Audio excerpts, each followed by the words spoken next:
एक छोटी सी घटना है जो 1986 में घटी थी। छोटी सी घटना है लेकिन इसमें सैकड़ों लोग मारे गए। काला सागर में दो जहाज आमने सामने टकराई। ये रशिया के समुद्र के किनारे है काला सागर, ब्लैक सी, और सैकड़ों लोग उस दोनों जहाज से उस पानी के ठंडे पानी में डूब कर मरे। ये बहुत दुख लगा जो अखबार में लोगों ने पढ़ा, बहुत दुख हुआ। कुछ समय के बाद इसकी जांच हुई थी कि ये जहाज डूबने का कारण क्या है।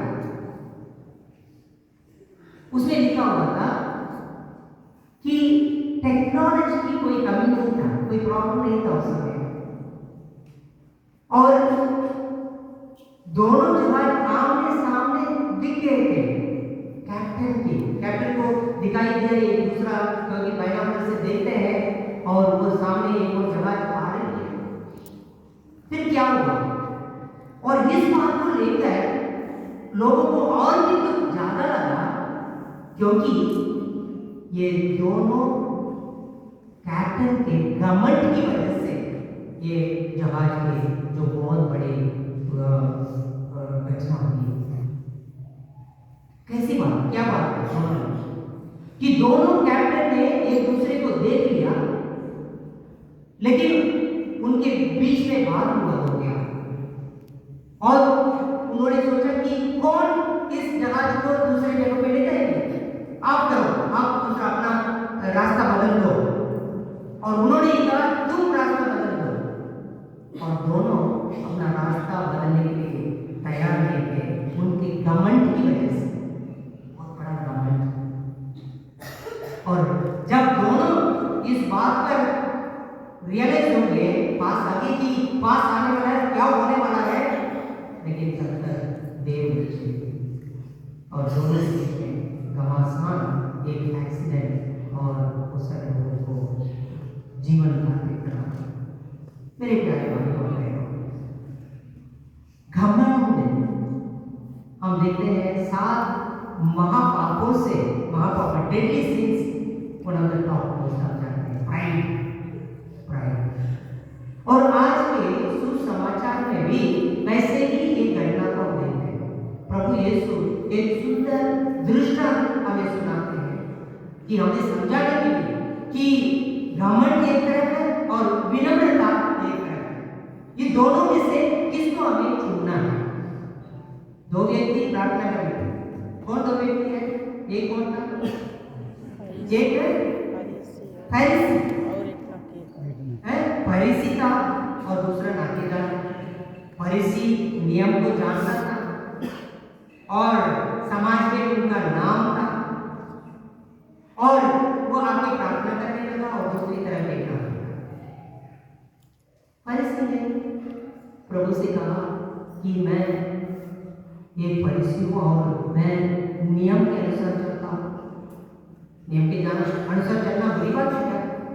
नहीं है, नियम के अनुसार हमें भी चलना है।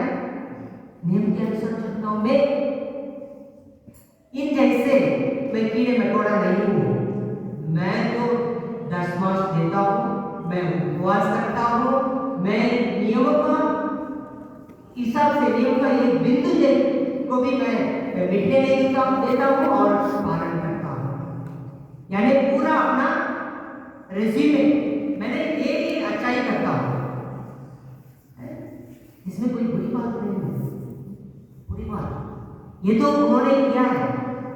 और नाकेदार ने कहा कि सिर झुका कर, सिर उठने का भी उसका ये नहीं है, कहता है कि सिर उठने का भी उनको ये अच्छा नहीं लगा कि मैं पापी, और दूर खड़ा होकर ये प्रभु यीशु कर गया। और ये फरीसी, अच्छा ये सब बोलने के बाद मेरा अच्छा काम ये है, और जैसे कहता है कि प्रभु उनको अच्छाई, उनको देखभाल करना है। He is obliging God by his good works. Obliging God,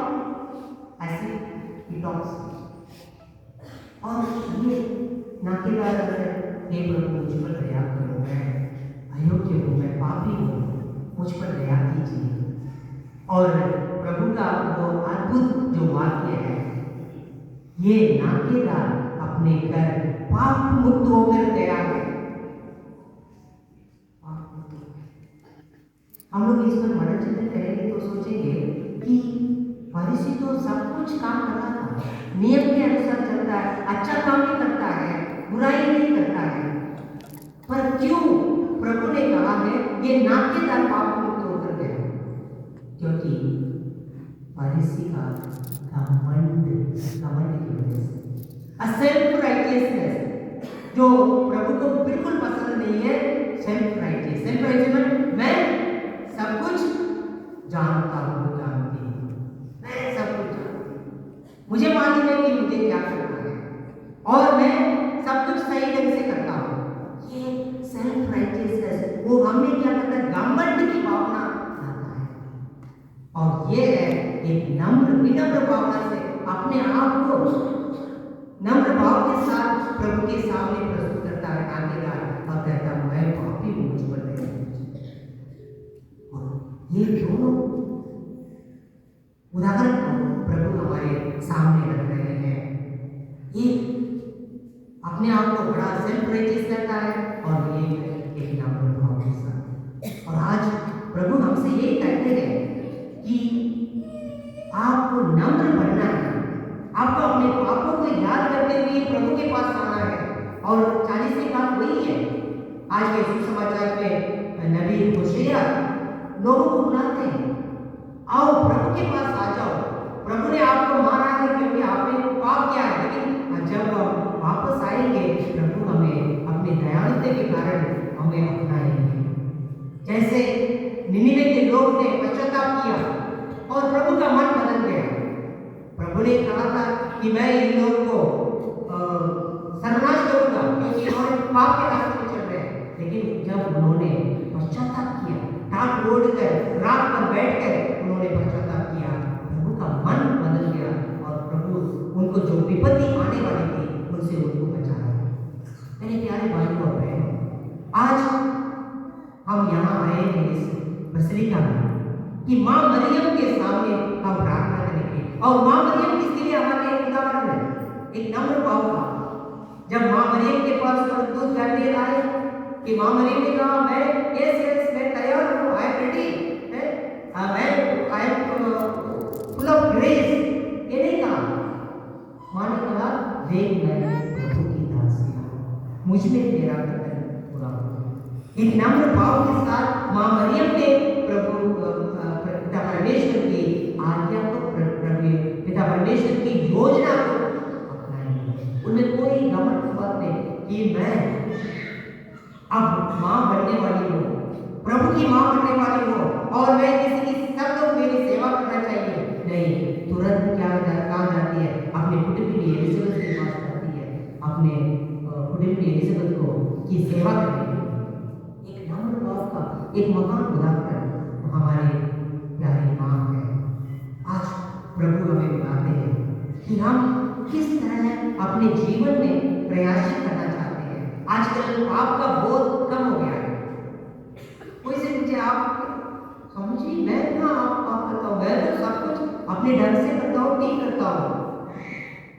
परिवार में माता पिताओं के बीच में लड़ाई झगड़ा और दोनों कहेंगे मैं सही हूँ, मैंने गलती क्या, मेरी गलती क्या है आप बताओ, मैं तो अपना काम सही ढंग से निभा रहा हूँ। लेकिन इसका हम ये रियलाइज नहीं करते हैं, इसका बोध हमें नहीं है कि हम सब पापी हैं और प्रभु की कृपा के बिना हम आगे नहीं बढ़ सकते हैं। और प्रभु की दयालुता की वजह से हम अपने गीतों में हमेशा रहते हैं मैं ही सही हूँ। और प्रभु ये भावना को तिरस्कार करते हैं और फरीसी सदुकी लोगों को दिखाते हैं।